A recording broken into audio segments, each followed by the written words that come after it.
important with the ever more increasing capacities of surveillance technology. In describing privacy's significance, I might paraphrase journalist Glenn Greenwald, who last night asked an audience to consider what happens to democracy when a free polity, that is, a system of public officials and private citizens, no longer exists. What does it mean when government goes private and the citizenry becomes fully public to it?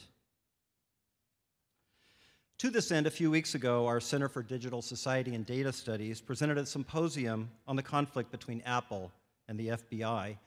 And last night, our School of Journalism held a special viewing of Citizen 4 as part of their Journalism on Screen series at the Lost Cinema. Mr. Greenwald, who was featured in the Oscar-winning documentary on Edward Snowden's release of the NSA data collection programs, was on hand for a lively discussion after the showing. And this fall, we will reconvene our downtown lecture series at the Fox Theater with faculty experts from across campus speaking on key legal, cultural, and security issues surrounding privacy. Tonight's event is undoubtedly a highlight in this year's programming. I am especially grateful to Dr. David Collier, Director of the School of Journalism, and Dr. Lydia Brunig, SBS's Director of Outreach, for their inspiration and hard work in bringing us all together. I am also thankful for the vision and enthusiasm of my friend, Arizona First Amendment lawyer and free speech activist, Don Moon.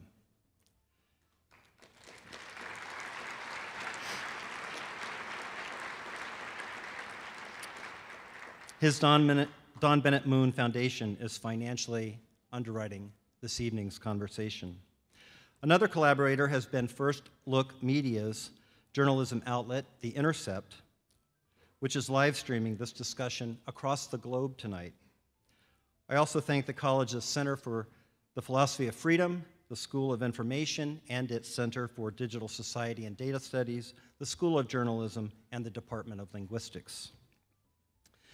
A bit of housekeeping before we get started. Please, no flash photography and recording. And for the sake of our panelists in the audience and, well, your own privacy, please turn off your cell phones.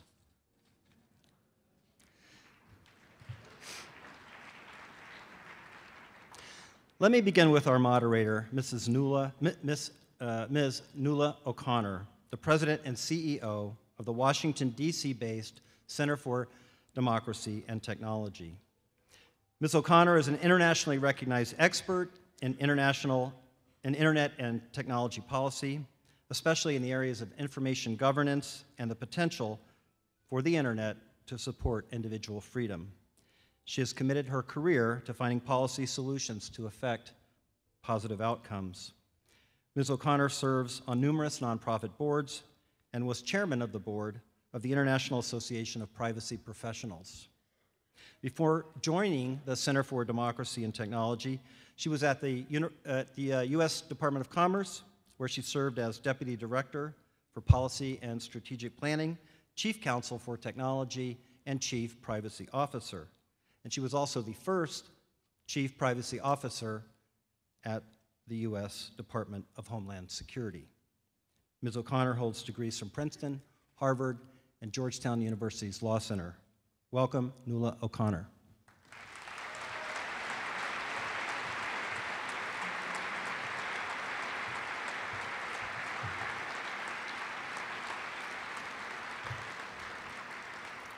Journalist Glenn Greenwald is acclaimed as one of the 25 most influential public commentators by The Atlantic, one of America's top 10 opinion writers by Newsweek, and one of the top 100 global thinkers by Foreign Policy magazine. A former constitutional law and civil rights litigator, he was a columnist for The Guardian when contacted by Edward Snowden. The work earned the paper a Pulitzer Prize. Mr. Greenwald is a founding editor of The Intercept and a frequent guest on CNN, MSNBC, and numerous other television and radio outlets. He has won numerous awards for his reporting, including the I.F. Stone Award for Early Career Investigative Reporting, the Polk Award for National Security Reporting, and the Pioneer Award from the Electronic Frontier Foundation. He is the author of several bestsellers, including How Would a Patriot Act?, With Liberty and Justice for Some, and most recently, No Place to Hide, Edward Snowden, the NSA, and the U.S. Surveillance State. Please welcome Glenn Greenwald.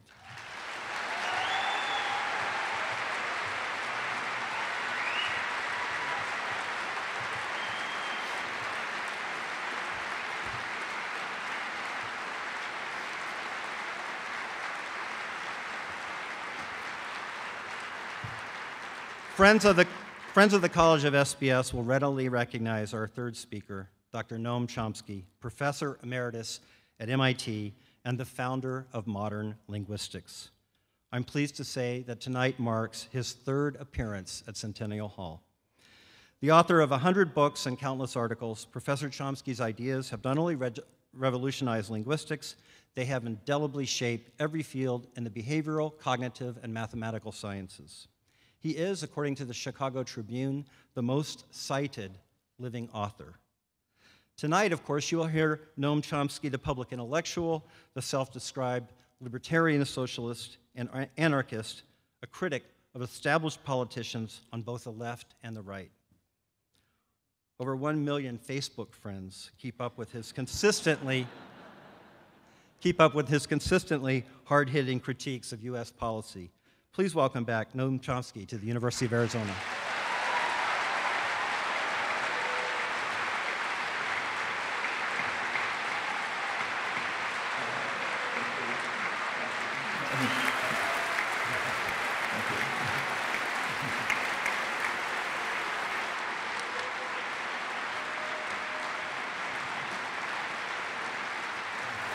Got it?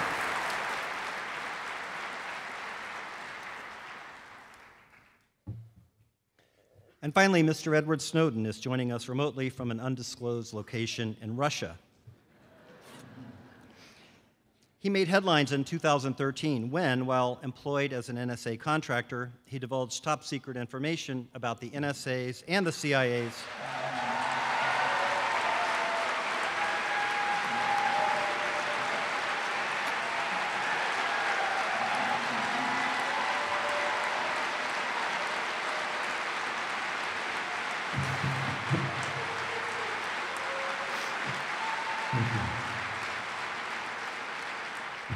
Thank you so much. Among the NSA secrets leaked by Mr. Snowden was a court order that compelled Verizon to turn over metadata for millions of its subscribers. He also revealed the existence of PRISM, a data mining program that reportedly gave the NSA and the FBI direct access to the servers of Google, Facebook, and several other internet companies. As a result of his disclosures, the U.S. government charged Mr. Snowden under the Espionage Act. His actions sparked international debates over information privacy, mass surveillance, and government secrecy. In addition to his appearance in Citizen4, Mr. Snowden is the subject of a soon-to-be-released biographical political thriller produced and directed by Academy Award winner Oliver Stone. Mr. Edward Snowden.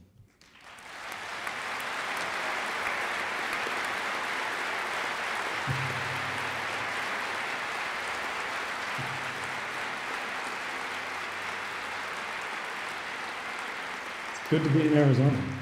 So we have here tonight an outstanding lineup.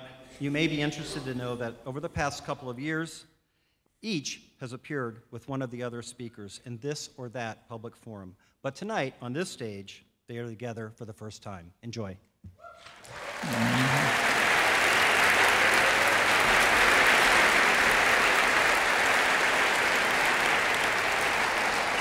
So good evening, everyone. And again, I'm Nuala O'Connor, the president and CEO of the Center for Democracy and Technology, an advocacy group focused on your digital civil liberties.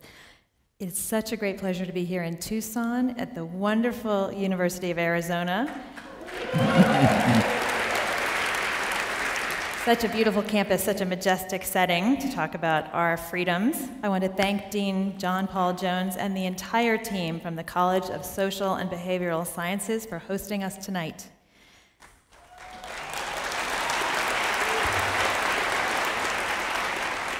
Thank you also to the team that put this together. It was not easy, as you can imagine, logistically and technologically, to get all of us on one stage. And since our time is short, we want to make it really clear that the speakers are already known to you and probably available to you online, their resumes, so we are going to dispense with all of that and spend the most time listening to their views on privacy in the digital age. Given also the size of this audience, we are not going to be taking live questions. It's just too unwieldy. There are too many of you. But hopefully many of you got to participate in our online app at Two Shoes, and we crowdsourced a lot of the questions tonight. I'll try to call out the ones that we found from you online and on Twitter and Facebook and a whole bunch of other places. We've consolidated these for brevity and for general themes, and we appreciate your input. We thank everyone here for their time in person, and those of you watching online, we welcome you and thank you for your attention to us here in the beautiful Centennial Hall. So, without further ado, Noam Chomsky, you have been a leading public intellectual in this country and around the world for 6 decades. You have explored the creation of self, the dominance of the state, and the tension between the two. Please help us today put in context the current debate around privacy, the boundaries between self and state, the boundaries between self and corporate interest. 25 years onward from the initial commercialization of the internet, where are we, Professor Chomsky, and where do we go from here? Well, we might start from the commercialization of the internet, which is an interesting phenomenon. The internet was developed, like most of the advanced economy, largely within the state sector, the dynamic, creative state sector. Actually, I was working in the lab where the early stages of the internet were developed, Pentagon-funded laboratory at MIT. After the long period of risky, creative work at taxpayer expense, the internet was handed over to a private enterprise for marketing and profit-making. That's pretty much the way much of the economy works. Exactly how that happened is a little bit murky, but it did happen and it's normal. The internet was intended by the early designers to be a free, open means of communication which would be democratized. Originally it was intended actually for scientists to interchange freely, but then more broadly for the general public, and the hope and expectation that it would widen horizons, provide quick access to information, allow for free interchange of thoughts and ideas, and just contribute to a more healthy, vital, democratic society. Once it gets commercialized, that changes. There are, it's not a secret, systems of concentrated, mostly unaccountable power, some of them private, some of them state, and they're not in the business of fostering democracy and freedom. They're in the business of expanding their own power, authority, and domination. And in various ways, they have sought to shape and mold this system so that it serves those purposes. But it's really up to us. Technology is basically neutral. You can use it to oppress, you can use it to liberate. The hammer doesn't care whether it's used to build a house or to smash somebody's skull in. It's up to us, the public, to determine what the future of this remarkable instrument will become, recognizing the forces that will try to impede it and shape and mold it for their own purposes. Thank you so much. Glenn Greenwald, you are an important actor in this narrative. You've been described as an activist, a journalist, maybe a hack. How do you describe yourself? What is your self-identity and what is your role? What do you want people to know about where you've come and what you've done? Well, I'm actually more or less comfortable with all of those titles and many of the other ones that have been applied to me. You know, ultimately, I don't really see journalism as being this kind of cloistered profession of people who are called journalists and who exclusively possess the right to engage to exercise the right of a free press. I look at my duties first and foremost as a citizen, just like every other citizen. And among the tools available to me, guaranteed by the Constitution, is a free press. And originally that was intended to be used by every citizen as a means not to gain employment or to earn a livelihood, but to answer the critical question that was supposed to face the United States at its founding, which is, if we create this centralized government and vest it with all of these extreme powers, how do we prevent it from replicating this tyrannical force that the colonists had just liberated themselves from as a result of this really risky war? And the answer was supposed to be there were going to be all these mechanisms that were designed to check the wielding of the factions that possess the greatest power.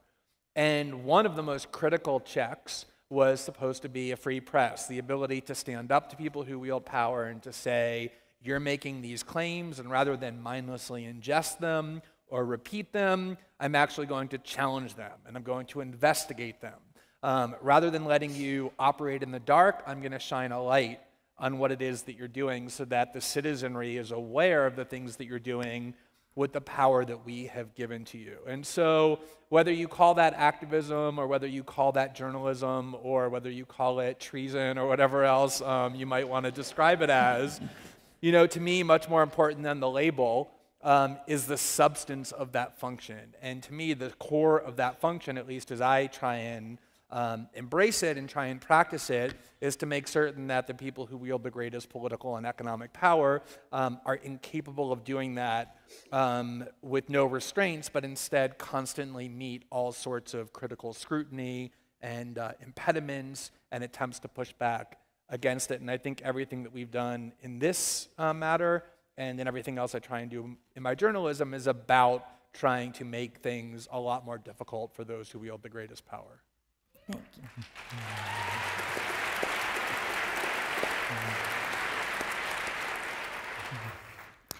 Edward Snowden. Ed, you've been called by some a traitor and some a patriot. How do you see yourself, and what is your role in today's debate? And why were you the one chosen to play it? I've said before that whistleblowers are sort of elected by circumstance.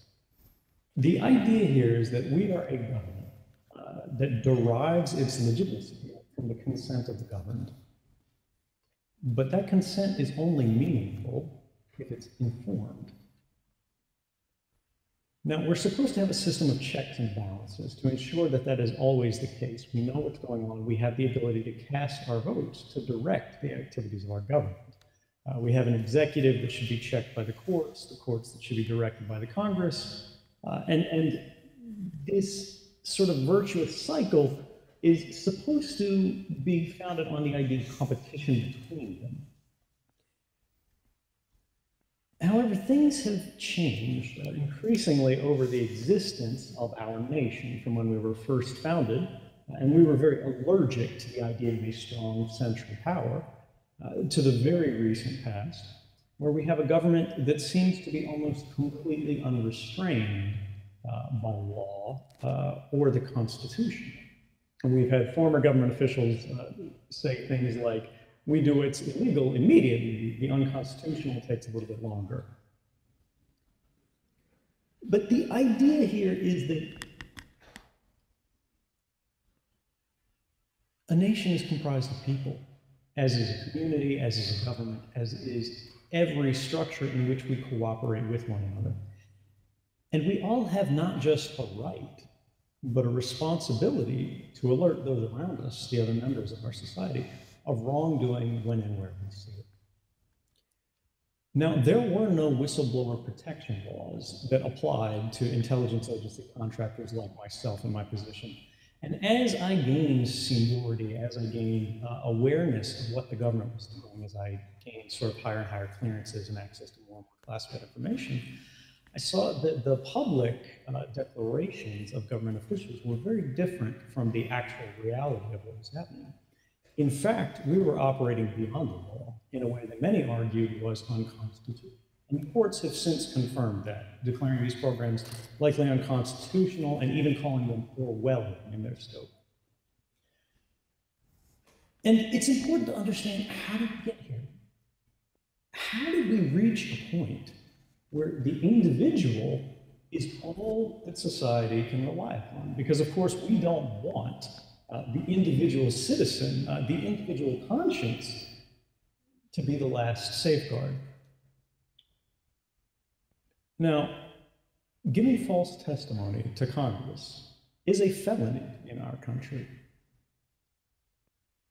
And just a few months before the NSA activities showing that they had indiscriminately intercepted the communications of every American, as well as everyone else around the world, the 95% of the human population that lives beyond the borders of the United States, when we were seeing videotaped, sworn testimony by federal officials, it looked a lot like this.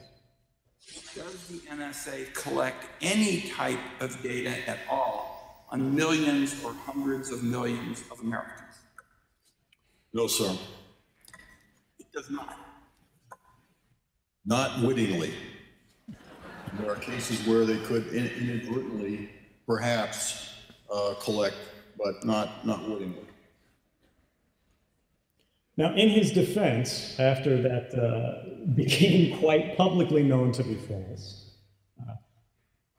he first said he was being too cute by half. And then when he realized that was a felony, he quickly amended that to saying he forgot about the program that was monitoring everyone in the country. Now, reasonable people can disagree about where we should draw the lines of surveillance policy. No one argues that we should shut down every surveillance program in the country. No one says we should list the names of everyone who's under surveillance on the newspaper on an individualized basis. But if we are to have a democracy, if we are to be partner to government rather than subject to it, we must know at least the broad powers and privileges that the government is claiming. We must know both what they are doing in our name and what they're doing against us, or else we're no longer directed by the public. We're ruled from above.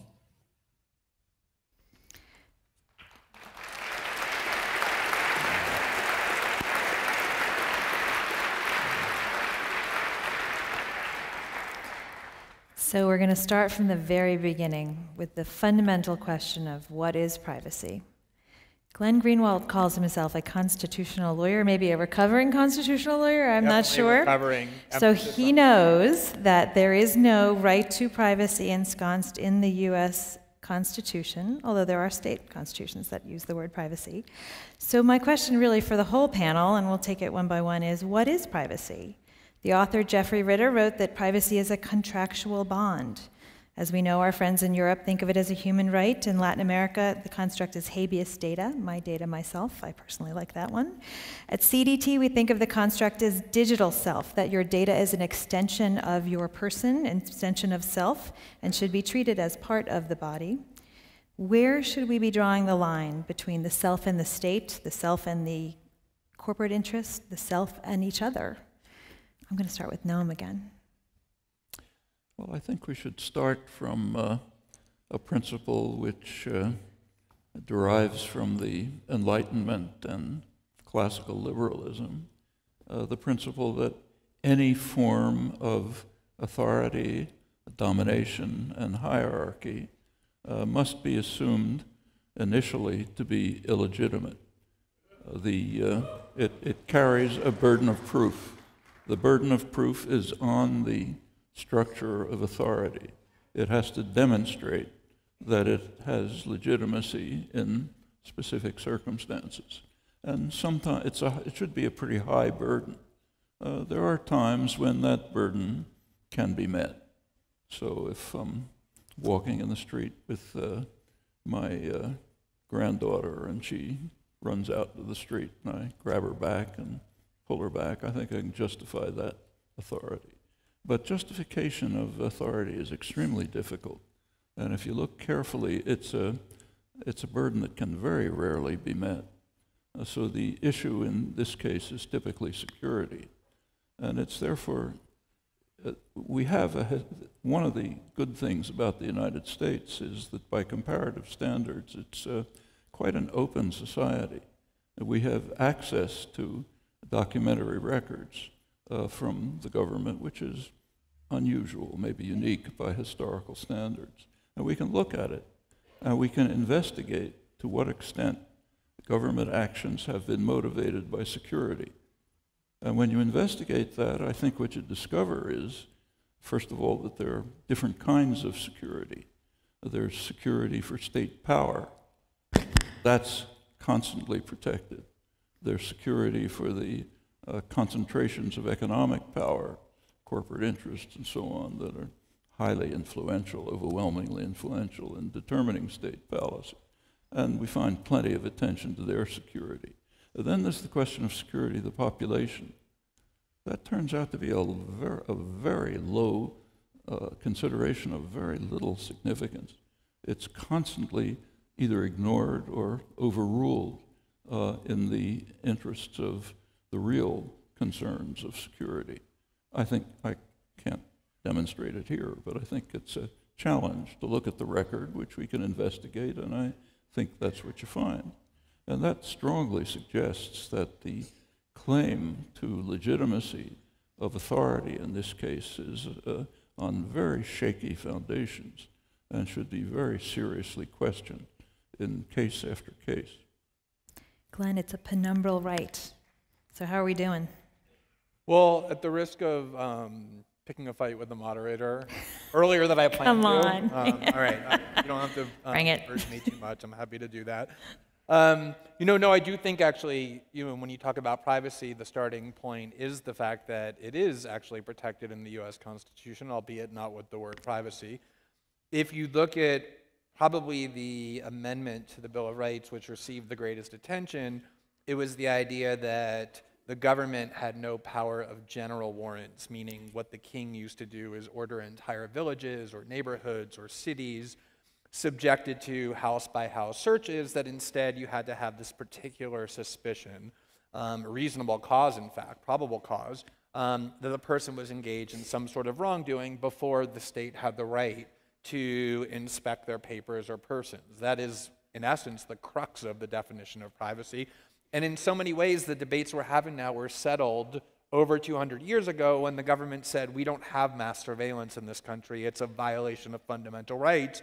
The only kind of surveillance that is permitted, as Professor Chomsky said, is when the burden that's on the government is met by them going into a court and saying this particular individual has engaged in all likelihood in some sort of wrongdoing, and therefore we can invade their home, read their papers, and the like. But I want to just take a step back, because I think the question of what is privacy is a really critical question to ask.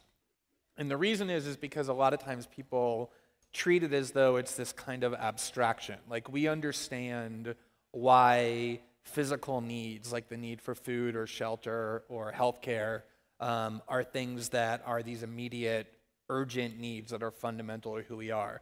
But a lot of people are really willing to be dismissive about the right to privacy, to treat it as this kind of distant, remote value that even for those of us who sort of think it's a good thing, we're not really willing to say that it's something we demand be protected. And I'm sure all of you in this room have heard the rationale that's used by people who want to belittle the right to privacy, and I bet you a lot of you even think it yourselves, which is the idea that, well, you know what? I'm not one of the bad people. I'm not planning any terrorist attacks. I'm not engaged in violent crimes, and therefore I don't actually have anything to hide. I don't mind if the government invades my privacy. And what's really fascinating about that I found over the last few years is that even the people who say that, the people who say they don't actually value their privacy, they don't actually mean it at all. And the proof of it is they do all sorts of things to safeguard their own privacy. I mean, we all have things to hide. There are things that everyone in this room would be willing to have their spouse or their best friend or their physician or their lawyer or their psychiatrist know, but would be mortified to have anybody else know. And the people who say they don't value privacy, they do things like they put and use locks on their bedroom and bathroom door. They put passwords on their email and their social media account. They do all sorts of things to ensure there's a place they can go in the world to think and reason and explore without the judgmental eyes of other people being cast upon them. This is really critical to human freedom. And you should do this experiment. It's something I've done every single time over the last 3 years when somebody said to me, you know what, I'm not a terrorist, I'm not a bad person, I'm not planning any crimes, I don't actually have anything to hide. I do the same thing every time someone says it to me, which is I take out a sheet of paper and I write my email address on it. And I say, here's my email address, and what I want you to do when you get home is I want you to email to me all of the passwords to all of your email and social media accounts, and not just the nice, respectable ones from work in your name, but all of them. And I just want to be able to troll through what you're doing online and publish it under your name, because after all, if you're not a bad person, you should have nothing to hide. And, to this day, not a single person has taken me up on this offer. I check that email account really frequently. It's a very lonely and desolate place. And the reason is because we really understand instinctively, without this abstract debate, why privacy is so critical. We are social animals. We have a need for other people to know and see what we're doing, which is why we post things about ourselves online. But we also have the need to be able to do things without other people watching, because when other people are watching what you're doing, you're much more likely to engage in decision-making that's the byproduct of societal orthodoxies or external expectations, and not a byproduct of your own agency and independence. And so when we lose privacy, when we allow ourselves to live in a society where we're susceptible to being monitored at all times, we lose a really critical part of what it means to be a free and fulfilled individual. And as Professor Chomsky was saying, we should not allow that to happen in any circumstance, except when the government demonstrates there's a really compelling need. And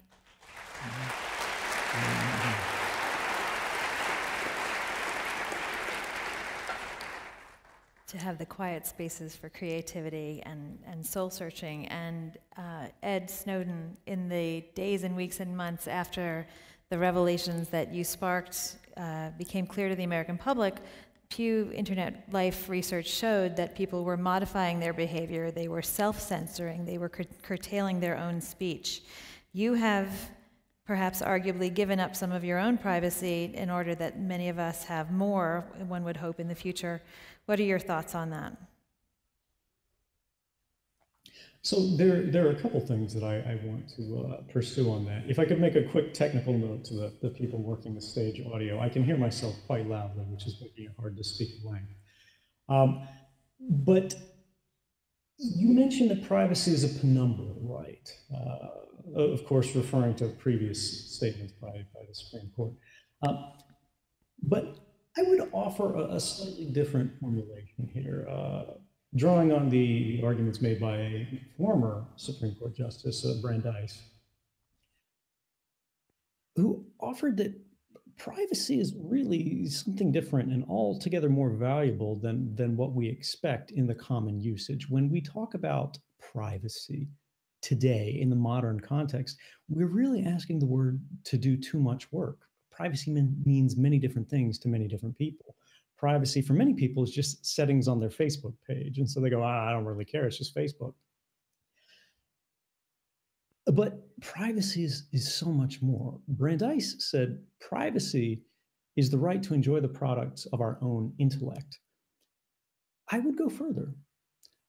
I would say privacy is the fountainhead of all other rights. Privacy is the right to the self. Privacy is the right, as we have in the Constitution, to freedom of speech, freedom of the press, freedom of religion, freedom from unreasonable search and seizure without probable cause. Privacy is the right to a free mind. Now, how can I say that, right? That seems sort of abstract, but when you think about it, privacy is what allows us to determine what we believe without being influenced by others, without being subject to peer pressure, without our ideas being prejudged before they're fully formed. Freedom of speech has no meaning if you don't have the space, the time, the freedom to determine what it is that you want to say. Freedom of religion has no value if you cannot independently determine what it is that you believe in. Otherwise, you're being influenced by what's popular or what you inherited. Now, when we go further from this, we realize that this is actually inherently understood by generations of speakers, generations of thinkers, going down all the way to something Mr. Chomsky might understand quite well, which are the underpinnings of our language. It's called private property for a reason. Without privacy, you can't have anything for yourself. You exist as a collective. You exist in a state of reaction to your environment at all times. You are a part of a larger being, but at no time are you permitted to have a space that is only just for you. And when I sort of follow this, and I think about this in my own terms, particularly when we're confronted with the arguments of sort of apologists for the national security state, and the argument that was first proposed by the Nazis against privacy, which was if you have nothing to hide, you have nothing to fear. I would say that arguing that you don't care about privacy because you have nothing to hide is like saying that you don't care about free speech because you have nothing to say. Rights exist and have value for more than just the individual in the current moment. Rights are both individual and collective. And when we think about the value of a free press, we're not all journalists, but we still derive value from them. Moreover, rights are not really intended, rights are not really designed for use by the elites, the people who are leading our debates, because these are the people who are least threatened with the abrogation of their rights. The system exists to serve and protect these people. Rights are almost always needed on a regular, continuing basis by those who are vulnerable, by those who are not protected by the system, by those who are not protected by their communities, by the people who are different, by the people who are ahead of everyone else, who are proposing a new idea, or people who are simply minorities, don't have access to the same resources, don't have access to the same ability to compete. And to say fundamentally that you don't care about a right, even if it is truly of no value to you, because you're not using it in this current moment and you don't expect to use it in the future, is probably the most antisocial thing I can imagine.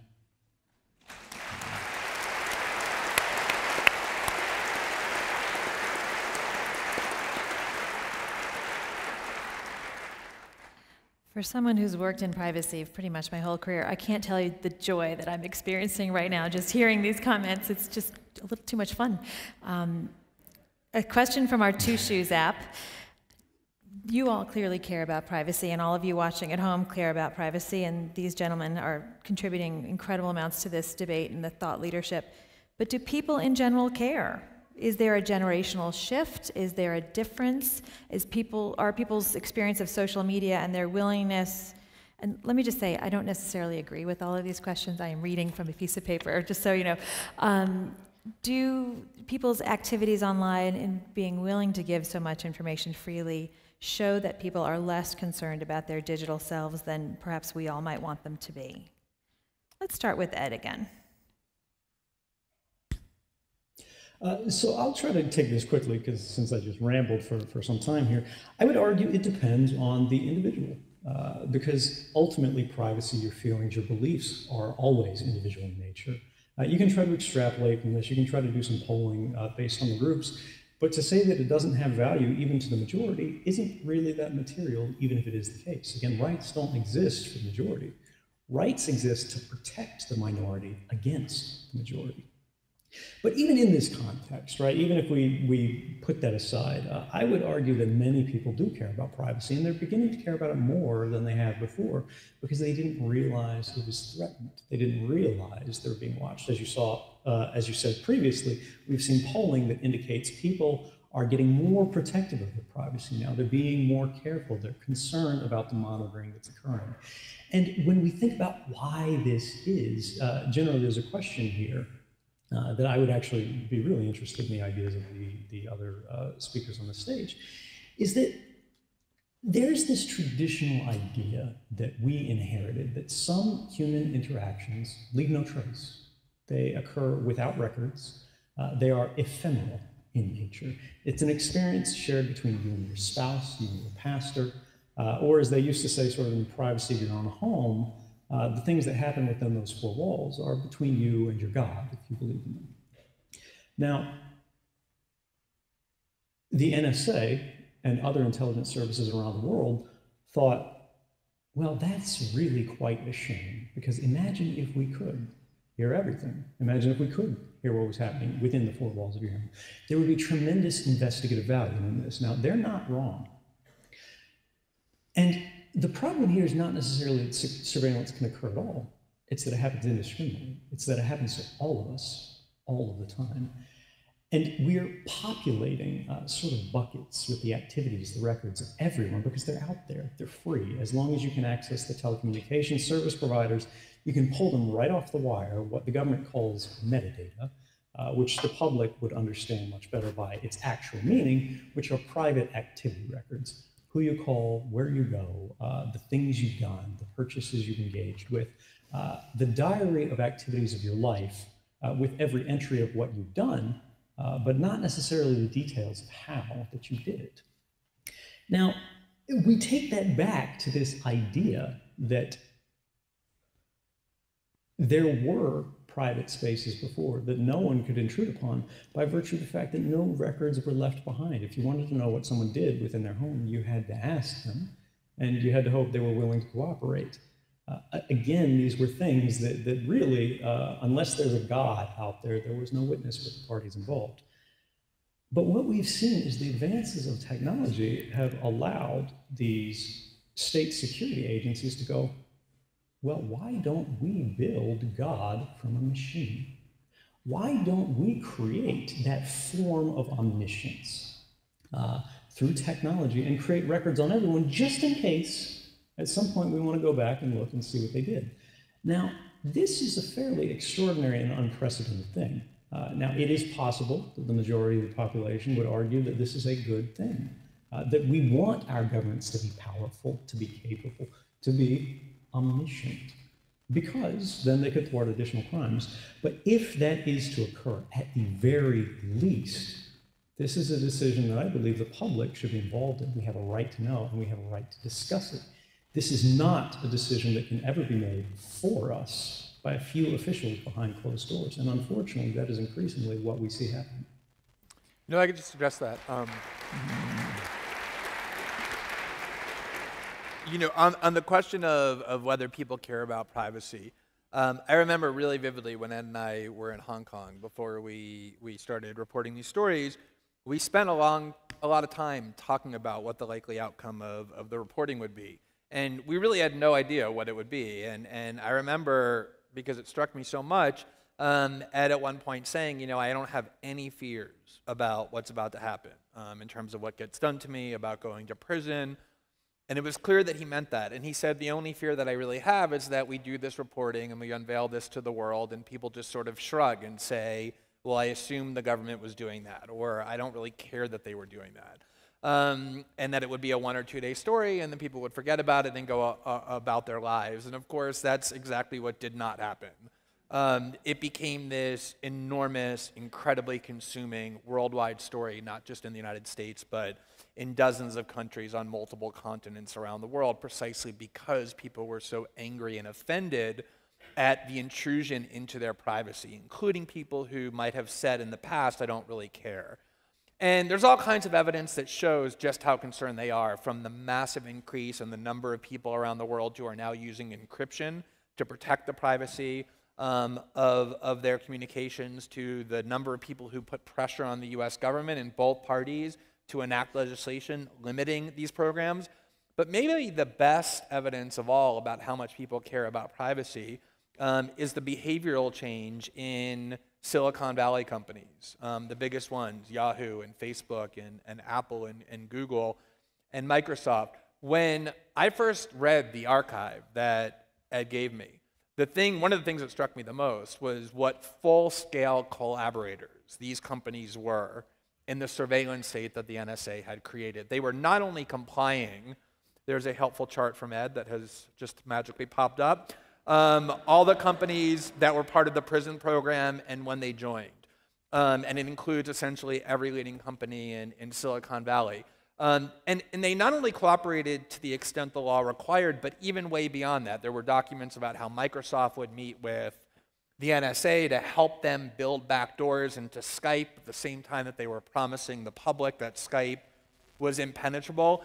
And the reason they were such full-scale collaborators is because they were doing it completely in the dark and no one knew they were doing it, and therefore there was no cost. Once we were able to shine a light on what these companies were doing and the full-scale partnership they had created with the government, all of that changed completely. And it didn't change because these companies decided suddenly that they care about your privacy. They still don't care about your privacy. But what changed is their fear that if they were perceived as being collaborators with the NSA, that they would lose the current generation or the next generation of internet users to social media companies in Korea or Brazil or Germany who would be able to say, don't give your data to Facebook and Apple because they'll give it to the NSA, give it to us instead. And so whatever you want to say about these companies, one thing they know is their own self-interest and the pressures of their customer base. And they knew that it was really imperative that they demonstrate to the public that they actually are willing to safeguard people's privacy, even if it means standing up to the FBI, refusing, even in a case like San Bernardino, to build a backdoor into iPhones, even if it meant enduring being called aiders and abettors of ISIS or having blood on their hands as a result of helping terrorists hide their communication. All the things these companies have endured and are enduring, not because they're suddenly privacy activists, but because they know that tens of millions of people around the world care deeply about their privacy and won't use these companies if they think their privacy is going to be compromised. That is the best evidence of all to answer the question, do people care about their privacy?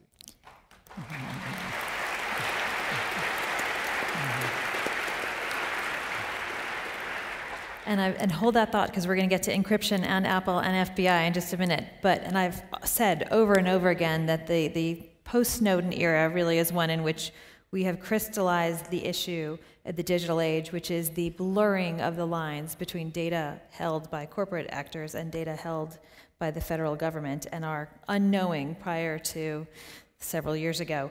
But I do want to get back to Noam Chomsky with the question, do people care? You have seen more generations than the other two speakers. Is there an attitudinal shift? Is there an age, gender, national origin difference? And a special question from Michelle Dennedy, my good friend and a privacy leader at Cisco currently, to Professor Chomsky. In your work on learning and persona, how do you perceive this new curated and often very public digital self that people are creating online? What does that mean in the evolution of self?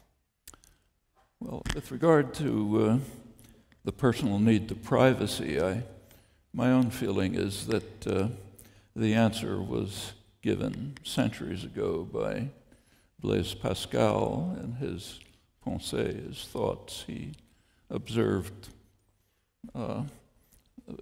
briefly that the root of man's misfortunes is the lack of a room in which you can sit quietly and undisturbed. And if he had thought about surveillance, he would have said, without surveillance. And I think that's probably universal. It's, of course, a metaphor, but what it means, I think, is correct. I really can't comment on the impact of social media. I'm too antediluvian for that. I don't use them. I don't follow them. I don't like them.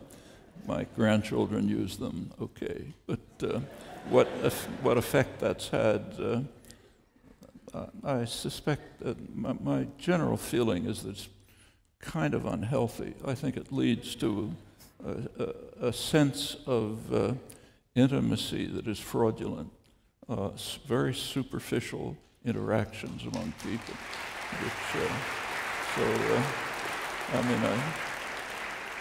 mean, I don't say this on the basis of any deep inquiry or study, but to take a real case, if a teenage kid, take a real case, is having a test tomorrow and says, gee, I had 200 friends who told me, I hope you do well, so look how much of a social life I have. I think there's something deeply wrong about that. Actually, it reminds me of a friend long before the days of the internet, when I was 10 years old. And, I had a friend who was kind of a laughing stock among the small group of friends because he had a notebook in which he listed all of his friends. And he once told us proudly he had 100 friends, which means he had no friends. That's just sad. And so true as we all go count our Facebook friend lists.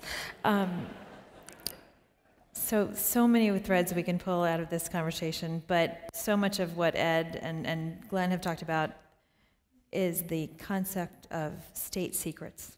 And in the course of the work both of you have done, you have revealed state secrets, much to the consternation of many in the country. Tell us about that narrative. Was it necessary? Should there be state secrets at all? And for Noam, when you two are done, so keep it brief, are state secrets a form of regulation as posited by Daniel Patrick Moynihan many years ago? Glenn. You know, one of the points of the reporting that we've done is the emphasis a lot has been on the subversion of privacy presented by the surveillance state. And I remember the first time I looked through the archive, it wasn't the subversion of privacy that most struck me, although that was certainly severe and substantial. What most struck me and kind of shocked me and horrified me was the subversion of democracy that these documents reveal. And I say that because the internet is undoubtedly one of the most important human innovations of the last several centuries. As Professor Chomsky was saying earlier, it could be this unprecedented tool of liberalization and democratization, or it can actually be an unprecedented tool of coercion and control. And what the US government did, as these documents revealed, was made an extraordinarily consequential decision about how this human innovation was going to be used and exploited. And it made this incredibly consequential choice completely in the dark, without any whiff on the part of the public that is supposedly a part of a democracy, that this was being done. So, as Ed was saying earlier, of course, everybody, or virtually everybody, thinks there are certain things you want the government to keep secret. You don't want them publicizing who the target of investigations are. You don't want them publicizing who they think are terrorists, because that can ruin people's reputation. It can jeopardize due process. But when you're talking about the most consequential choices that the government can make, if they make that with no transparency and no knowledge on the part of the citizenry, we can go to the ballot box every 2 or 4 years and check a box next to a candidate or a party, but what we have is a purely illusory democracy. And so when I saw, these documents, the fact that they were stamped top secret didn't make me hesitate about publishing them. It made me want to rush as fast as possible and publish them as quickly as I could, because it was just so offensive that the government and the people within it thought they had the right to make these choices and build a wall of secrecy around what they were doing.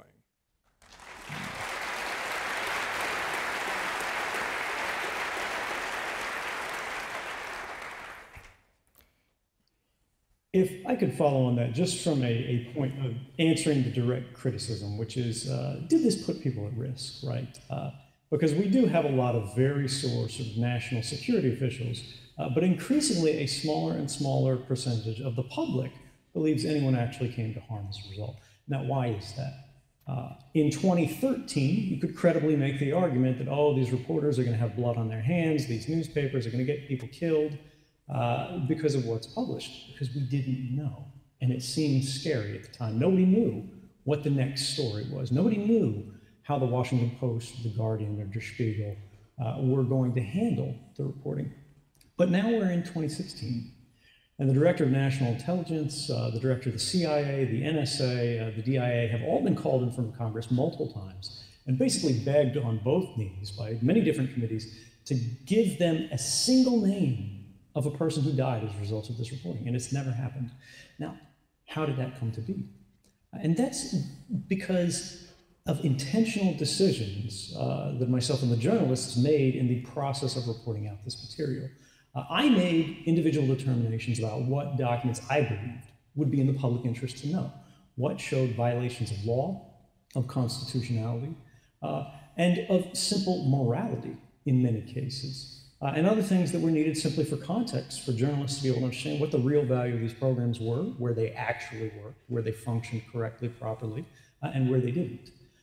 But before the journalists received any material, I made them a promise to go to the government in advance of publishing any story and give the government a rough idea, basically a general idea of the documents they're reporting on, the story, the direction, the details of what's being revealed, so that the government could make an argument of whether or not there's something in these stories that would cause harm to an individual, that would cause harm to national security in a real and meaningful way that could get somebody killed. And in every case, the journalists have done that. In every case, the government has had a chance to make that argument. And increasingly, this is quite interesting. In the very first year of reporting, the government in every case availed itself of this and argued, hey, take a look at this, maybe you don't understand. Although I understand in very few cases was the reporting actually altered as a result, because the government was largely engaged in hand-waving. But as the years have gone on, and the government has become more familiar with the reporting and the reporters, they've argued that there might be some harm caused as a result on a less and less frequent basis. In many cases, they don't even return calls for requests for comment anymore, because they are more concerned about looking bad in the newspaper than they are that these reporters are actually going to get something wrong and get something killed. So high is the standard of care taken into the reporting of these stories. And that is something that, for me, gives me a high level of confidence that, in the long span of history, when we look back on this, we will see that the public interest was served in all cases, and any real risks were mitigated to the best of our capability. Now, that is something that I think everybody should aspire for, but it doesn't mean it's required. There are other models of journalism, for example, famously the WikiLeaks model of journalism, that regardless of whose decision it was to put these cables in an unredacted form online, it's argued by some that this was the decision of WikiLeaks. It's argued by others that this was the mistake of journalists who accidentally published the password that would allow anybody to see this material. But when we look back in time, this was 250,000 diplomatic cables that were all classified at the secret level or below. Now, the standards of classification, legal standard in the United States, is confidential, the lowest level, is will cause serious harm to the national security of the United States if a single document is published. Secret is much higher. It says grave damage will occur as the result of the publication of a single document or detail from the document. Top secret is exceptionally grave harm. And when they say grave, they mean graves in the ground, right? This is a very serious matter. But despite the fact that 250,000 documents were published from the State Department, I believe 750,000 documents of actual military operational records were published. At the trial of the individual that was accused and convicted on the basis of providing this material to journalists, Chelsea Manning, the government did not argue that a single person died as a result. Now, if 1 million classified documents can be published completely unredacted and no one dies, is this making an argument that we're at existential risk if a single document gets out and it's the end of the republic? Or is it actually revealing that we are classifying so many things by virtue of processes, by virtue of simply the typical government operation, and as Glenn pointed out, the avoidance of scandal, that we have lost sight of what a real life-threatening secret truly is?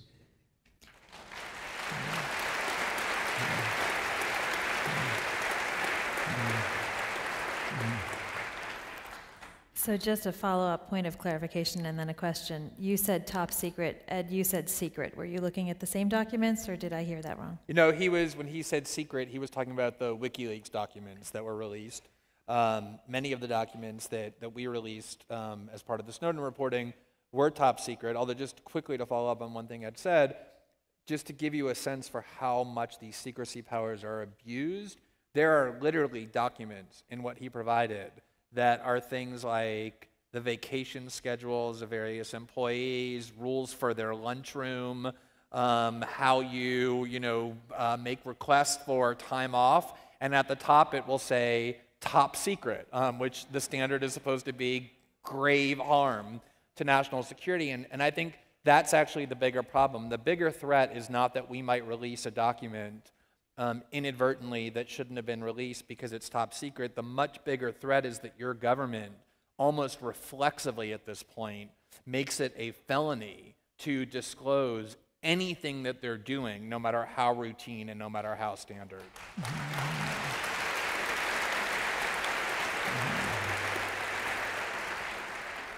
So Noam, do you agree? If I could just follow up with a very brief point. There is one central point that I think we all need to bear in mind when we face this criticism as a public, right? It doesn't really matter whether I'm a saint. It doesn't really matter whether I'm a devil. I am immaterial to the actual facts of the conversation and what democracy is going to have to deal with the day after tomorrow. Don't worry about the leaker, right? Worry about the actual documentation, the actual information.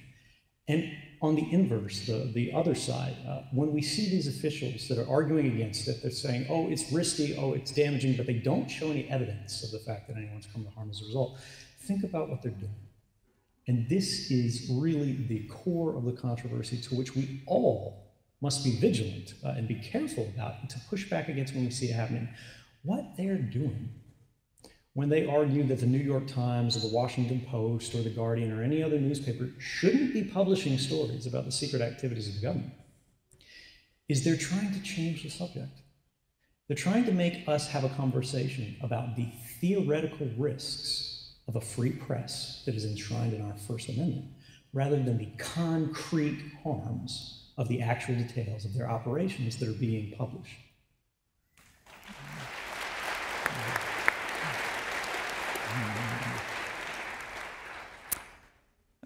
I'd like to look at this from a slightly different point of view.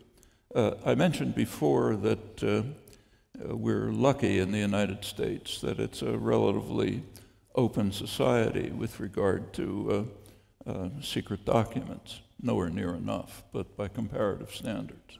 So we have just a mine of documents that have been declassified, either by the government or by exposure, like Dan Ellsberg and others. And when you look through these documents, anybody who's worked through them, I've spent a lot of time on them, and I'd urge you to look at them. What you find is that almost nothing is concerned with security of the population. And it's the opposite that's the case. Most of the documents are trying to keep what the government is doing secret from the population, which is the domestic population is the primary enemy. They are not supposed to know what we're doing, therefore it has to be secret. And when you look closely, you find this everywhere. So just to take one case in point that's on the front pages now, President Obama's in Cuba, has been in Cuba. And as all of you should know, the United States has almost immediately after Cuba achieved its freedom for the first time, 1959. Within months, the United States was attacking Cuba.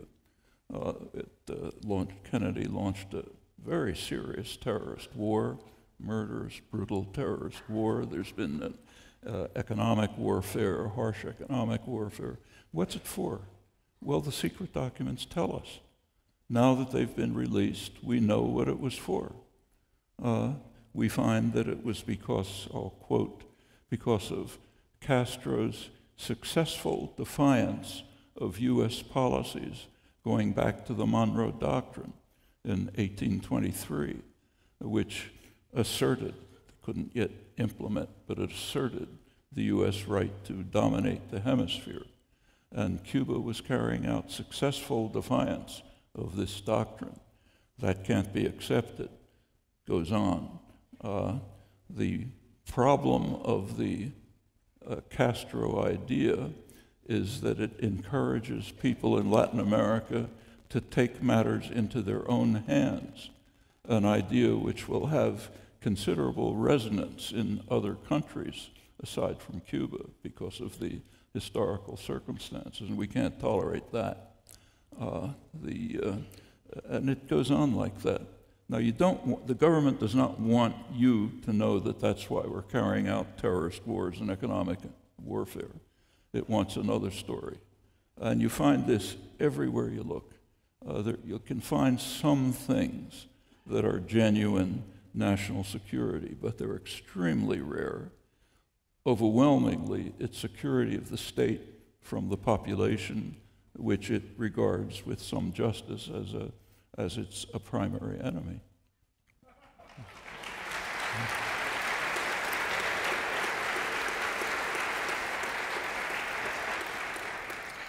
Well, you've all painted a very dark picture. I should point out that this isn't just a relic of history either. You know, this isn't something that stopped back in the 1960s, although that really was when we saw the heyday.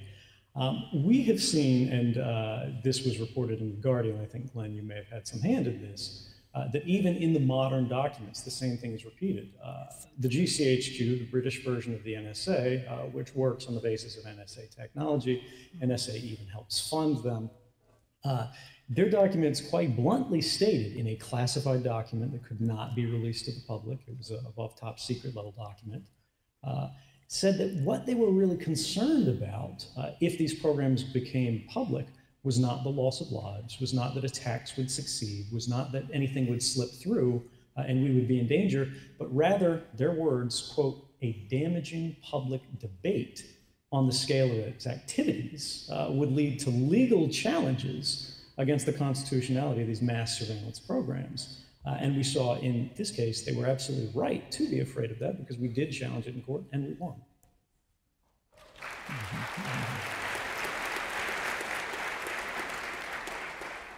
So I just want to note that Ed has a several-second lag time. He's not jumping in and being rude. He just doesn't hear the speakers, so please forgive that.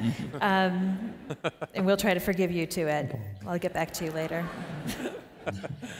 You've all painted a very bleak picture and a very dark picture of our government and other governments' motives, and I will try to refrain from my opinion of various international governments around the world and their issues of privacy and free expression. But we can't deny that this week's headlines are very tragic. And Ed, if your litmus test is people dying, well, people died in Brussels this week, and there are many who are justifiably and very really afraid for their own personal safety, not only in this country, but around the world. So what do we say to citizens, not only here at home in the United States, but in countries that have experienced terrorism repeatedly, about how we can combat terrorism, how we can live in a free and open society, both for our own physical safety and also our civil liberties? Glenn, you look like you want to say something. No, Ed, you have to wait. Oh, I apologize. That's okay. Well, let me say that there are plenty of people who live constantly under the threat of terrorism. If you want to find them, go to Yemen or North Waziristan, where people don't have to be told about terrorism. They are constantly in fear that 5 minutes from now, the guy across the street is going to be blown away along with anybody else who happens to be around. That's massive global terrorism. And it has repercussions. And we're seeing some of the repercussions. What happened in Brussels was a monstrous terrorist act. But it's worth looking at the explanation that was given for it. ISIS took credit for it and issued a statement which basically said, as long as you keep bombing us, we're going to respond by attacking you. There's something to that. There's a real problem, but the answer, and we can we have to make a decision as to how to deal with it. One decision we can make is to follow the playbook that Al-Qaeda and ISIS have presented and want us to follow. Namely, and they're very explicit about it, destroy your own societies, destroy your own freedom and liberty, and get into a war with the Muslim world. That's their playbook. We can accept that if we like. We've been doing it for 15 years. If you go back 15 years to the launching of the so-called war on terror, terrorism, what we call terrorism, was located in a tiny area of tribal areas of what we call Afghanistan and Pakistan. Where is it now? All over the world. Every time you hit it with a sledgehammer, it expands. The invasion of Iraq, for example, one of the effects was that in the year following it, terrorism increased by a factor of 7. Intelligence agencies had predicted that it would lead to more terror, but it was way beyond. And that continues. There's another possibility, and that is to try to get to the roots and the causes of it and try to deal with them. It's not dramatic and exciting, but it would work. And there's plenty of research that tells us why people turn to terrorism. Take Brussels or Paris. The terrorist acts are carried out by people who lived and grew up there in slums, miserable suburbs, young people who lived with humiliation, degradation, no hope, some from countries in North Africa where they'd been subjected to brutal European atrocities for centuries. Young people who wanted something in their lives. They wanted some dignity, some hope, some excitement, something to look forward to. They were not going to find it in their own societies. So they, most of them had very little background in Islam. They picked up Islam. This gave them a cause, okay? We can increase that by following the ISIS playbook, or you could look at the causes for it and try to deal with them. Take a look at the British in Northern Ireland. Terrorism in England was pretty serious for a long time, much more than it is now. Fortunately, they didn't react by carpet bombing Northern Ireland, following Ted Cruz's proposal. They finally, after a long period of doing the wrong thing, reacting with violence, they began to consider the reasons and the causes and to deal with them. And didn't turn into a paradise, but it's a big difference. I was in Belfast in 1993, and it was a war zone, literally. I was there 15 years later. It was, you could see tensions, but it was a pretty normal city. And some of the people who had been hitmen for the IRA were now part of the negotiating teams. That's the way you deal with it if you want to end the terrorism. If you want to follow the playbook outlined by Osama bin Laden and his successors, then hit it with a sledgehammer.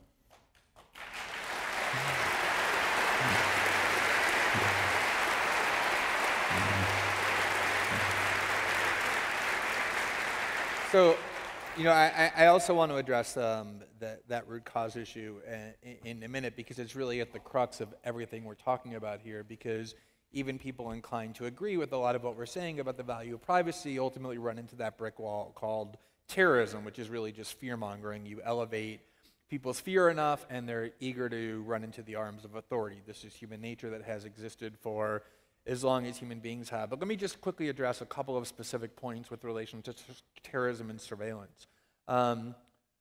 First of all, the key difference is between targeted surveillance and mass surveillance.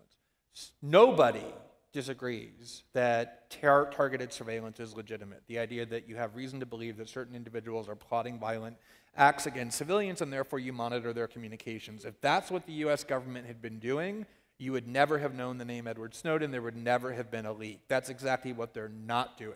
What they're doing instead is mass surveillance. They've constructed the largest system of suspicionless surveillance ever created in human history, where they're targeting not specific individuals who are likely involved in terrorism, but hundreds of millions of people, entire populations, to very invasive scrutiny.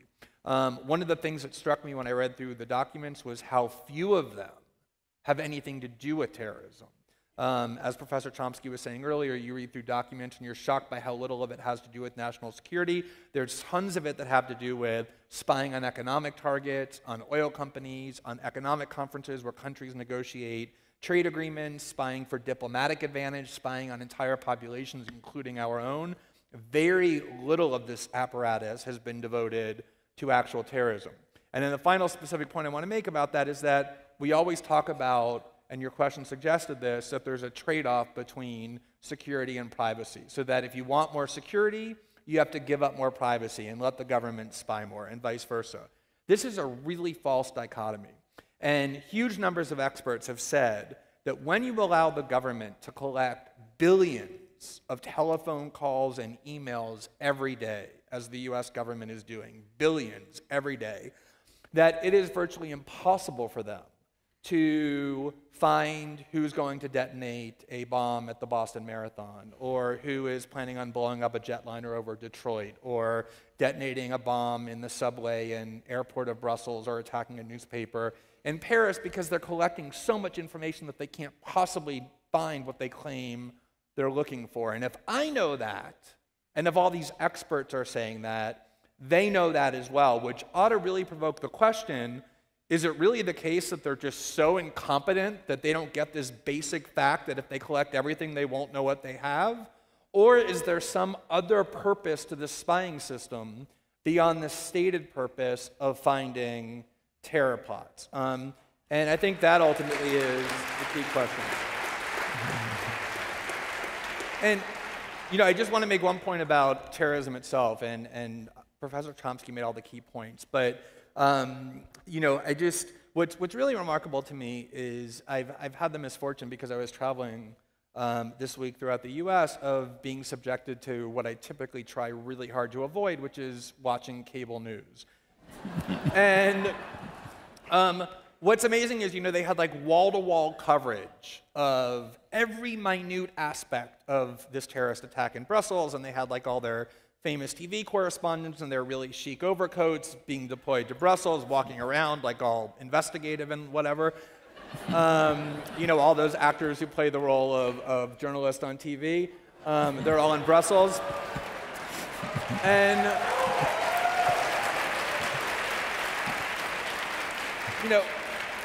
for everything that they talked about, the one question that literally was never asked is, what was the motive in why terrorists decided to sacrifice their own lives and kill people in Belgium? Like, why would they do that? It was just assumed these are savages and barbaric monsters with this primitive, inscrutable religion. I've lived in Brazil for the last 10 years. Brazil is a non-Muslim country, overwhelmingly Catholic and evangelical. It's also a free and open and democratic society. There's never any talk about Muslims targeting Brazil. The same is true in Japan or Korea or Argentina or Chile or dozens of democratic non-Muslim countries around the world. Why is that? Is it that the terrorists just put the names of all the countries into a paper bag and like randomly pull the ones out and that they're going to attack? Or is there something that is true about the governments and policies of the countries they attack that is causing them to become targets?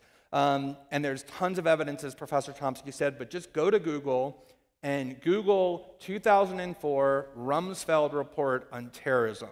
Because Donald Rumsfeld in 2004 asked this question. He said, why are there so many people who hate the United States so much that they're willing to give up their own lives to attack and kill Americans? And the answer that Donald Rumsfeld's commission said was, it said, you know what, these people, they don't hate us for our freedoms, and they don't hate us because they're involved in a religious war or because they have this religion that hypnotizes them into committing violence. They hate us because of our policies. Overwhelming support for Israel, occupying and bombing their countries, killing their children, propping up their dictators. And so as Professor Chomsky said, we can continue to engage in those policies that our own government says in secret causes terrorism, or if we're really serious about stopping it, we don't need to spend tens of billions of dollars and tell the government to spy on us. We can ask ourselves, what is it that we can be doing differently that lessens that desire and dilutes and weakens that infrastructure?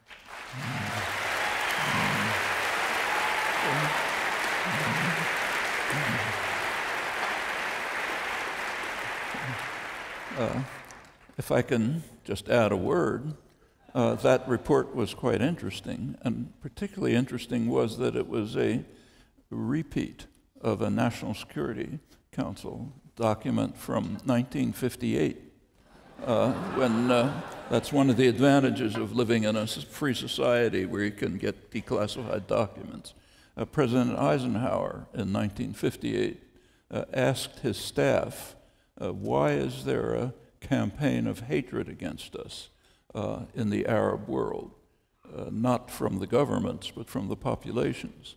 And there happened to be a National Security Council study that came out that year, which gave the answer.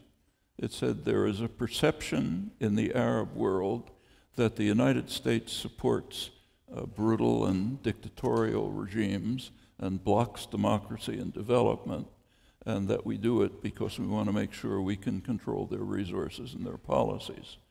And then it said these perceptions are more or less accurate, but we should continue doing it because that's in our interest. So the Rumsfeld report is repeating what we should know and what the victims do know. They don't have to read secret documents to find out.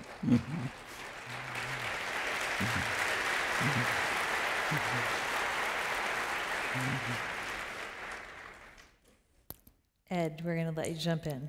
If I could just chime in on one point here, as somebody who actually worked with these programs. One of them was that, we get all of this talk on the news about the fear of terrorism, the fact that attacks do happen, but very rarely is any actual context provided. The troubles in Ireland, as we so euphemistically called them, were actually far more serious and claimed far more Western lives than Al-Qaeda ever has. And this is something that's not really provided. If you look at the actual statistics of quality of life, of the risk of dying in a terrorist attack, and so on and so forth in Western Europe, we're safer now than we were in decades prior, despite the fact that you constantly see sort of national security officials and pundits, people who profit off of the industry of terrorism analysis, arguing that sort of the lights are flashing red, this is more dangerous than it's ever been, they've never seen anything like this before. Really, guys, we lived through the Cold War, the threat of nuclear annihilation. You're worried about a few terrorists who claim fewer lives than bathtub falls or our own police officers every year? It's not that terrorism is not real. It is a serious crime. It is dangerous. But we should treat it as a crime. We should investigate it. We should apply resources there. And we should also hold ourselves to account when our programs and policies are not working. Now, this is a key point that Glenn raised, which is that the public justification for these programs, which is terrorism, may not line up with the actual value produced by these programs. Now, in the wake of 2013, the NSA revelations, the president said initially he thought that we had drawn the right balance on these programs. Nobody's listening to your phone calls and so on and so forth. Don't worry about it, nothing to see here. But by January 2014, he gave a speech on the basis of his own independent panels that he appointed that were all sort of packed with his friends, including such liberal reformists as the former deputy director of the CIA, who found that these mass surveillance programs had never thwarted a single terrorist attack in the United States. Moreover, they had not made a, quote their words, concrete difference in a single terrorism investigation that could not have been gotten through alternative investigative means. Now, in all of the talk of Brussels, there's a story that just recently broke, which I'm not sure has gotten the same play as the others, which is that the attack was preventable. And it was preventable through traditional means, not mass surveillance. An allied intelligence service, in this case in Turkey, warned Belgium that this individual was a criminal, that they were involved in terrorist activities, and that individual turned out to be one of the suicide bombers. Another one of them had been wanted since December in relation with the terrorist attacks. And this is not something that exists just in Europe. It's not the failures of an underfunded Belgian anti-terrorist organization. In the United States, we had the same thing in the Boston Marathon bombings. We were explicitly warned by foreign intelligence services that one of the brothers who was involved in the bombings would be engaged in that kind of activity. And yet, we did nothing to stop it. Now, this is the challenge. The question is, why? Why didn't we stop it? And the reality here is our resources are misallocated. When you collect it all, as the NSA's aspiration here is to watch everybody everywhere all the time just in case, when you collect everything, you understand nothing. You don't have the focus, you don't have the context, you don't have specialists who are focused on a few carefully selected targets. You're blinded by the noise. I worked at that desk. I personally use the tools of mass surveillance, such as X-Keyscore, which you can think of as sort of Google for spies. It's what gave me the ability to look up your email or anybody else's browsing activity on Amazon.com and so on and so forth, without a court order or anything else. Now, that was the technical capability. Of course, you're not supposed to do this, but all you have to do is enter the email address, and no one's ever going to know about it. And then we go, all right, well, these guys aren't stupid. If they created a system of mass surveillance, they're not doing it for nothing. If it doesn't work against terrorism, it must work for something, right? So what is that what? When we look at the actual use of intelligence agencies that were using this, we've found, post-2013, courts have found that they were using it to spy on NGOs, human rights organizations such as Amnesty. They were capturing the emails of journalists. These programs were going beyond things that were specifically focused on terrorism, and they were capturing webcam images off of things like Yahoo video chats for everyone without any individualized suspicion of criminality. That could be the laptop in your bedroom. And these were held despite the fact that they knew they had a lot of evidence of sexual activities and other very intensely private activities sitting in a government database that analysts were trawling through, and they did nothing about it. Now, these kind of issues extended, and we saw the NSA, sort of, our American intelligence service, using these capabilities to develop programs that were monitoring the pornography viewing habits of radicals whose politics the government disapproved of. Now, it's important to note here that in the NSA's own documents about this, their own reports, they say these individuals are not known to be associated with violence or associated with terrorism. They were simply what the government considered to be radicalizers. Now, there can be arguments made about whether we should have the government policing sort of radical politics and so on and so forth, but that is something that traditionally one would hope would be considered inherently un-American. And if that was going to change, if we were going to start being the political police for the world, that's something that should be publicly debated and something that we should have say in.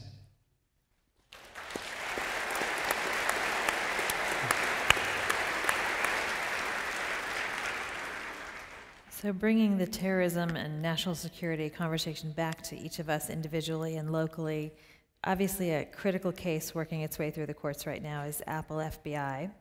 I'm incredibly proud, by the way, of the CDT amicus brief, and I'll just give away the punchline that we are firmly on the all pro-encryption side of that case. I want to ask the panel what their thoughts are and what this case signals for individual liberties and individual privacy in the truly always-on digital world. But to crystallize this question from the CDT chief technologist Joe Lorenzo Hall, who writes, "We have never had so much of our environment networked and computerized, and we have never had the ability for average citizens to hold truly hard secrets, secrets that frustrate even the most powerful government access through our increasingly secure mobile devices. Do societies, and really civilization in general, have to come to terms with the ability for common people to hold hard secrets?" So I'll start just with a couple observations about what's at stake in that FBI Apple conflict. Before I was a journalist, I was a lawyer, as you referenced earlier, and I used to defend a lot of free speech cases.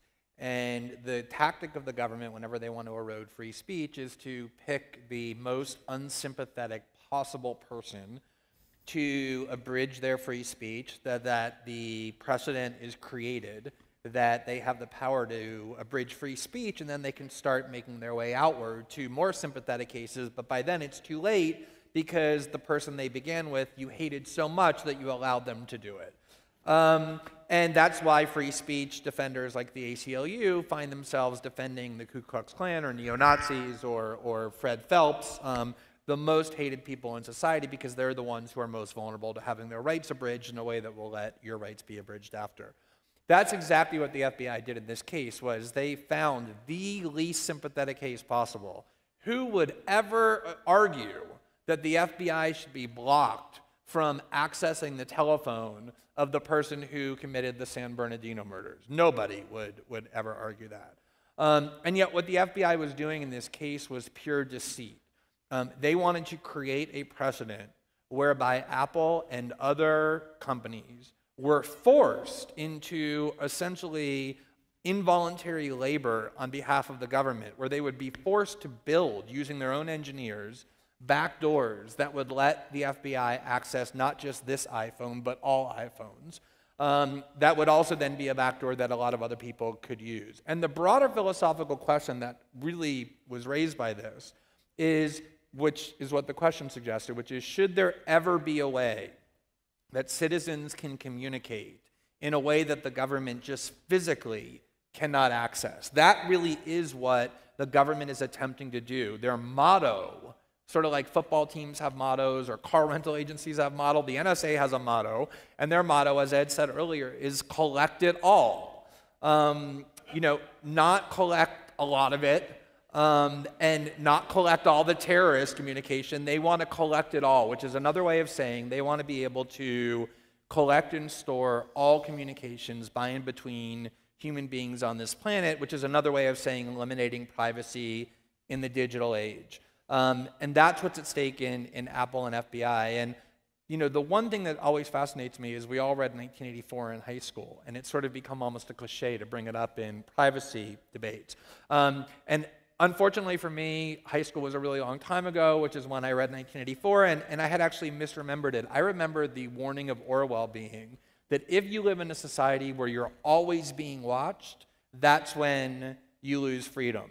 And so you raise 1984 and people would say, no, our society's different. We're not all being watched. We're not all having all our emails and read and telephone calls listened to. But I actually went back and read 1984 when I started doing this work, and the world that Orwell was warning of was not one in which we were all being watched. It was a world in which we could be watched at any moment. And Winston Smith, the narrator, said that this monitor that was in your home, you never knew if it was on. You never knew if anybody was actually ever watching you at all. What you knew is that you could be watched at any moment, and therefore you had to act as though you were being watched, which meant people who know they could be watched act obediently and compliantly and submissively and without dissent. That is the precedent the government is trying to create in this FBI Apple case, is that there can never be a moment when you are able to communicate beyond the surveillance arm of the United States government.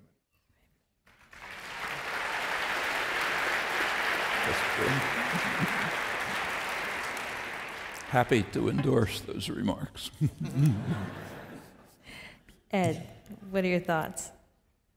Okay. When we think about this, again, I think the core issue here is, who's privacy really for?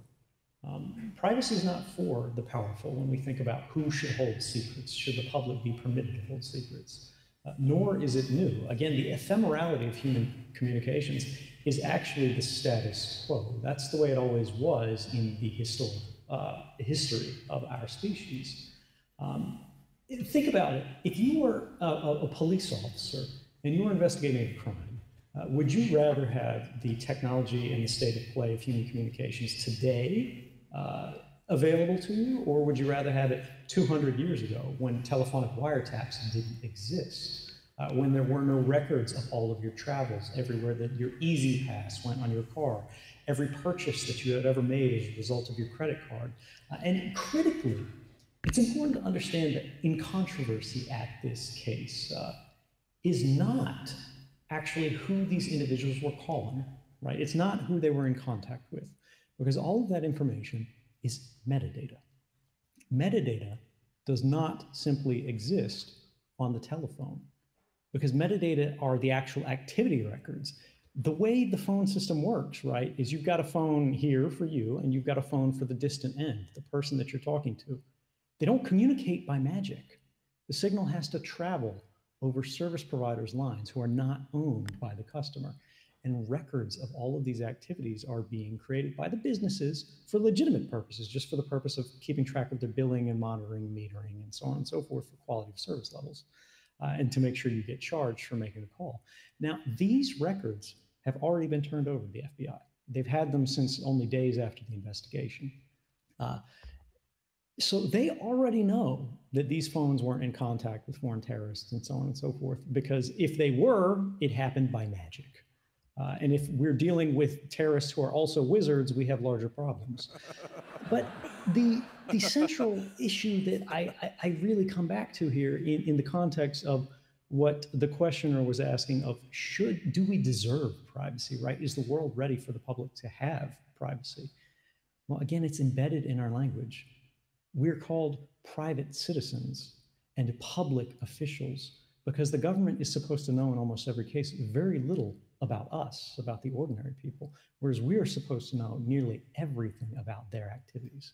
Yet because of the growth of state secrets, the growth of classification in many different ways, we know less and less about the government than we ever have before. And we see this becoming a culture in government. We see very senior officials in government creating sort of their own email servers and things like that to hide their communications from public records requests, which Professor Chomsky said are sort of the antidote to this. Well, okay, they can have whatever communications they want, as long as we can file Freedom of Information Act requests, as long as they can get they can get requisitioned or declassified down the line.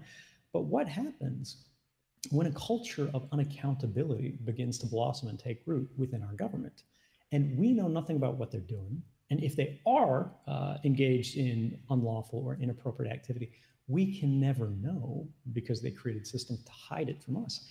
At the same time that systems of global pervasive surveillance are being stood up, not just in the United States, but every other country in the world. And everything that we do is becoming transparent, while the activities of powerful members of society, privileged members of society, are becoming opaque.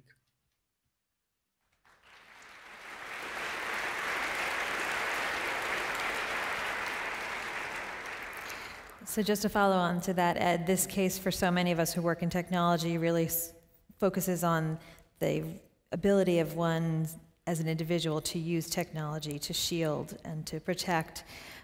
Do you want to comment, or could you comment for so many people who asked online, your thoughts about tools that individuals should or could be using, or what should we be aspiring to in our use of technology? And I welcome others to weigh in as well. So this is a real challenging question to compress, because unfortunately it's still quite difficult. You can't be truly invisible online. There's no invisibility cloak. There's no magic wand that's going to protect you from everything. Particularly, even if you're using secure tools, if you don't understand how they function, you can make mistakes, or you can be leaving trails and so on and so forth. And this is one of the reasons that the FBI's jobs and the FBI's claims that they're going dark are so ridiculous. Even if you have an encrypted phone, even if you have sort of encrypted communications programs, those things like those metadata records, again, the private activity records, the details that are thrown off as pollution, just by the fact that a communication occurred. Even if they can't read the communication, they can see the fact that it happened. And if they see a US person or anybody else who's they're concerned about being involved in terrorism or something like that, calling the Al-Qaeda hotline in Pakistan, even if they can't tell what was said on it, they know that person is probably a person of interest. But just raw technology for those who are interested, who are motivated, you should be using Tor, the Tor project, or the Tor browser bundle, as is commonly downloaded by normal internet users, to hide and protect sort of the general activities that you're involved in online from corporate spies, right? From your internet service provider, from AT&T and Verizon and Comcast and whatnot. So they don't have records of your activities if they don't need them. Not just, this isn't just about the government. This is about having the privacy to type something in a Google prompt without having it follow you home.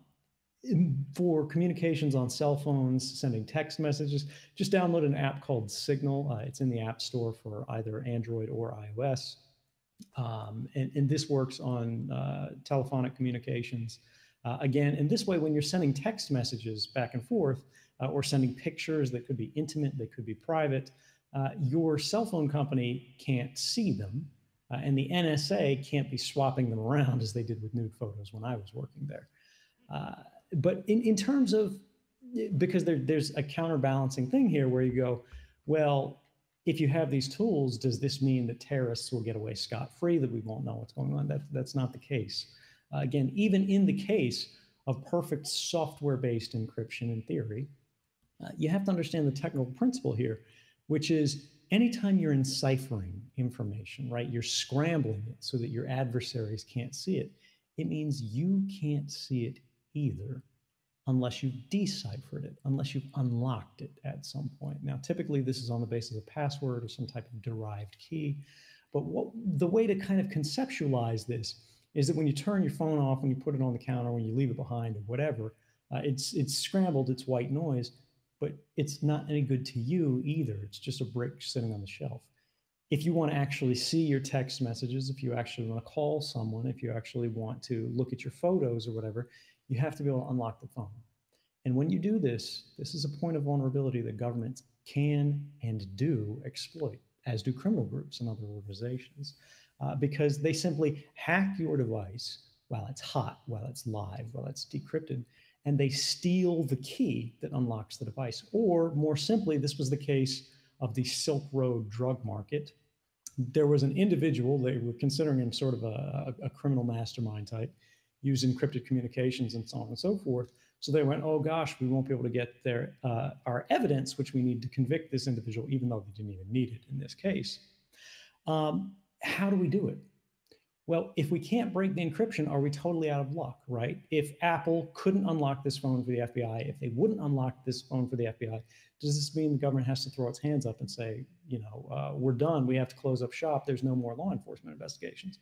Well, in the case of this person who was using encrypted communications, encrypted hard drives, and so on and so forth, in the Silk Road case, they created a very simple ploy. This individual was operating out of public libraries. So when they opened their laptop, decrypted their device, began engaging in sort of their alleged criminal schemes, two FBI agents in disguise as sort of a husband and wife pair standing to this individual's left created a gigantic scene. They acted like they were having some sort of spat. When the individual's head turned to the left, an FBI agent to his right simply picked up his laptop, which was now unencrypted, and took it away. The NSA gets around encryption every day of the week and twice on Sundays. I lived this. Encryption is an impediment, right? But the value to the public of securing your rights, not just in the United States, but other countries where you can't rely on your rights all the time, where you have local police agencies that could be investigating journalists. This provides a way of enforcing human rights through new means, which are reliable in an international space. And we should not sacrifice that simply for the desired efficiency of having access to information that a few years ago wouldn't have existed to begin with.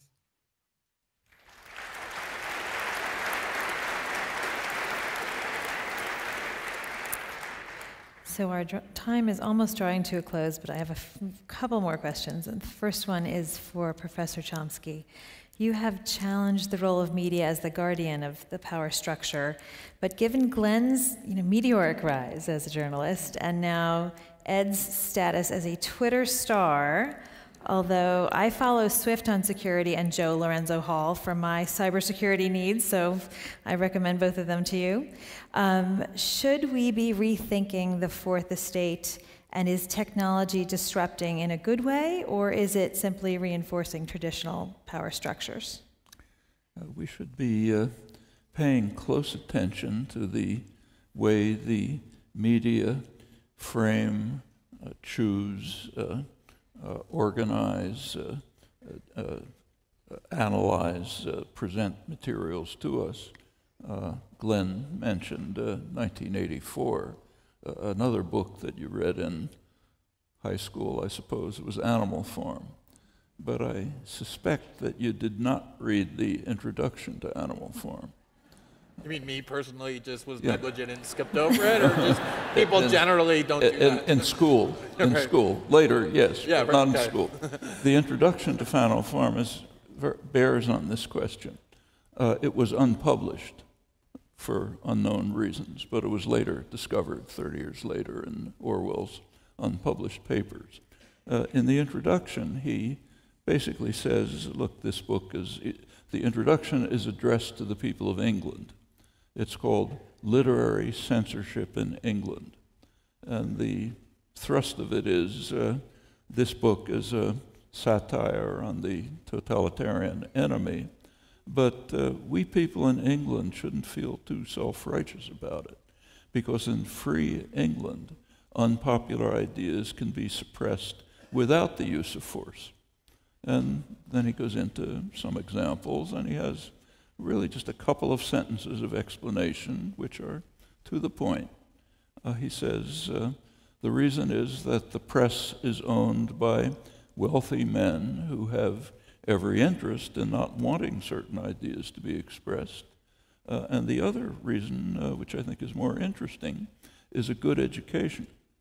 When you have a good education, you've gone to the best schools, you went to Oxford and Cambridge, you have it instilled into you that there are certain things it just wouldn't do to say. And in fact, we can add wouldn't do to think. A framework of obedience is instilled into you, which shapes what the media present. And we see this every time you open a newspaper. I'm often asked to give talks on the media, and I never prepare. What I usually do is take that morning's newspaper and talk about it in any country, no matter where it is. So take, say, this morning, several examples. There's an interesting article in the New York Times on the prosecution of 7 Iranians for cyber attacks in the United States. And the report points out that this was probably in retaliation to massive cyber attacks by the United States against Iran. And it quotes Senator Schumer saying, well, this teaches us that not that we shouldn't be carrying out cyber war, but that we should be more careful about retaliation. Well, if there were, it wasn't instilled into you that you should obey the framework of official Washington, you could add to that report that the U.S. government regards cyber war as an act of war which justifies a military response, and that NATO has invoked the mutual defense condition, which says that if any country is attacked by cyber war, all the NATO countries have a right to react in response, so that therefore when the U.S. and Israel carry out massive cyber attacks against Iran, that's an act of war which justifies a military response on their case. That's the omitted part of the story, but worth reporting. And as soon as there is in fact a kind of a concept of objectivity in journalism, which amounts to tell the truth about what's going on inside the Beltway. So report what the Democrats are saying and what the Republicans are saying, but don't go outside that. Then you're biased. You're not objective. And what's not objective in that sense is very commonly what's significant. And that kind of,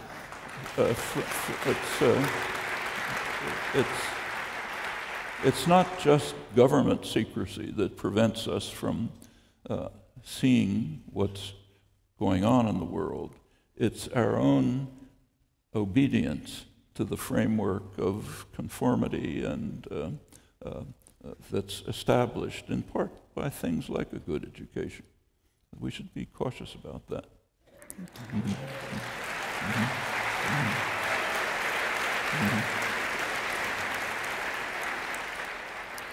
It's such a privilege to be able to ask these questions, and I'm going to do a very short final question for each of the panelists.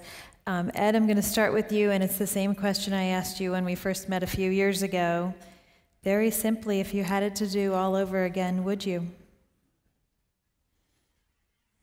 Absolutely, and I wouldn't have waited as long as I did.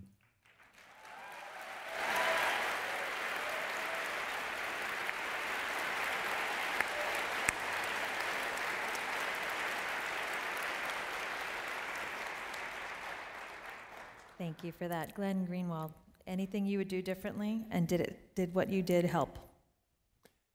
Yeah, I mean, when you decide to become a journalist, you become a journalist in order to do a story like this, where you get to shine a light on the most secretive agency within the world's most powerful government and trigger a debate around the world about incredibly profound topics like the danger of government secrecy and the abuse of power and the value of privacy in the digital age and the proper role of journalists and their relationship to government and a democracy.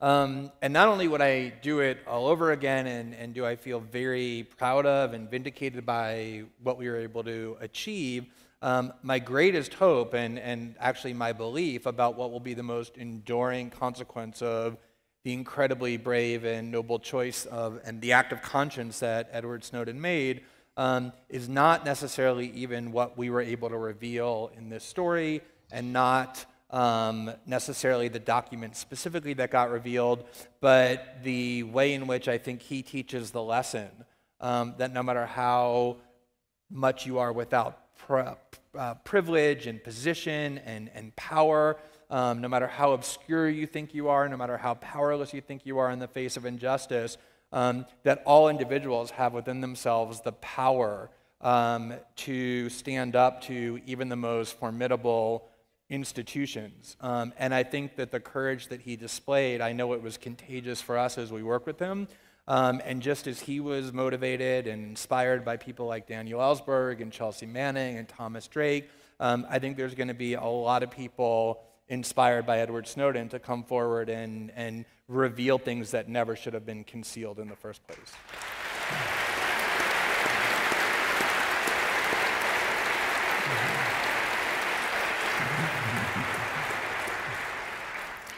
Noam Chomsky, 6 decades of thinking and writing and scholarship. Is there anything you got wrong? Anything you want to revise? You get the last word. What's left to be said? Well, instead of answering that question, I'll back off and answer a different one. That's the prerogative of 6 decades. That's it. You get to a point where you're allowed to do that. In brief, I think what Edward and Glenn have done is a really impressive and magnificent contribution to our freedom and our democracy, and they should be lauded for that.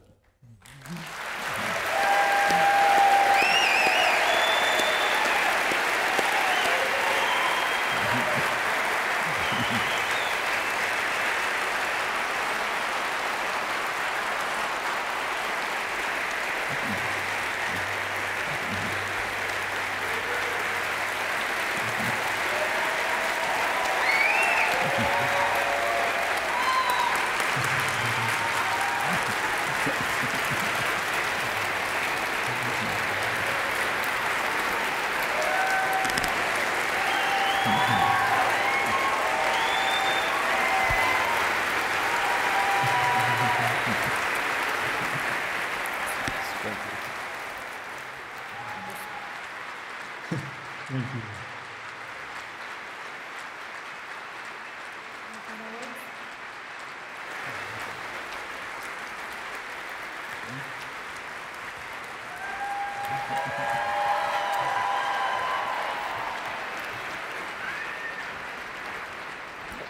We're going to make a few final words.